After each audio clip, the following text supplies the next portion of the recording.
कि भारत में लैब कितने हैं। अब इतने बड़े पैमाने पे भारत में यदि मांस का निर्यात हो रहा है और बीफ एक्सपोर्ट में ब्राजील के बाद भारत है, दूसरे तीसरे नंबर पर है, तो कितने जो है बूचड़ खाने हैं, ये आपको होना चाहिए पता कि अगर बूचड़ खाने बड़े होंगे तभी इतना मांस का निर्यात हो सकता है, और यदि बूचड़ खाने कम है तो इतनी मांस की आपूर्ति तो हो नहीं सकती। ये बात तो है।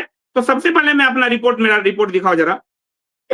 उस रिपोर्ट में मैंने आपको सर्टिफाइड जो बूचड़ खाने हैं उसकी पूरी रिपोर्ट मैंने उसमें लगाई है। मैं एक बार खोल लेता हूं ताकि आप, और कितने अवैध बूचड़ खाने हैं जहां गाय कट रहे हैं उस पर कोर्ट में याचिका चल रही है, वो भी आपको दिखाऊंगा। कोर्ट में वो मामला है।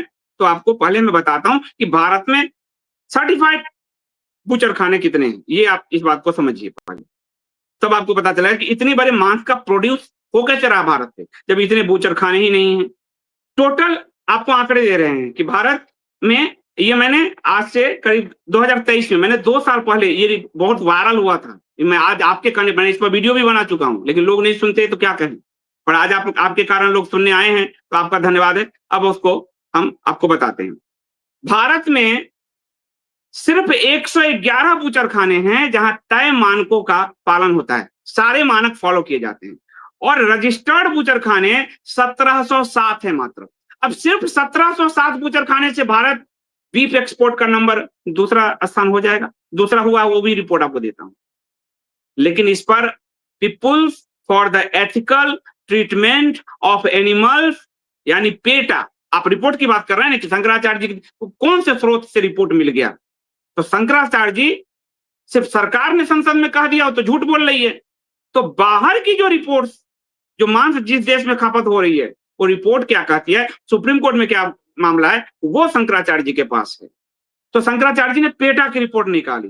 पेटा की रिपोर्ट कहती है कि भारत में अवैध रूप से 30,000 बूचड़ खाने चल रहे हैं। आपको ध्यान होगा 2017 में योगी सरकार आई थी, योगी सरकार ने कहा अवैध बूचड़ खाने बंद होंगे, नाटक करके सिर्फ 45 बूचड़ खाने बंद किए, 40-45, 100 भी पार नहीं कर पाए। लेकिन भारत में 30,000 अवैध बूचड़ खाने हैं। अब आप कहेंगे 30,000 का ये आंकड़ा आप पेटा कह देती, उससे क्या मतलब है, तो संसद का ही उसका मतलब है, संसद में गलत रिपोर्ट का, लेकिन दूसरी रिपोर्ट का नहीं मतलब है। तो ये रिपोर्ट कोर्ट में गया हुआ है और कोर्ट में इस पे पूरा एक बहस चल रहा है जो मैं आपको दिखा रहा हूं। दिखाओ जरा, कोर्ट वाला दिखाओ। ये आपको 2017 की रिपोर्ट पेटा ने सुप्रीम कोर्ट में लगाई है। 2017 में 30,000 illegal slaughterhouse in India operating in addition to a large number of licensed facilities। इसके अलावा मतलब लाइसेंस 1707 ही है, बाकी 30,000 अवैध चल रहे हैं।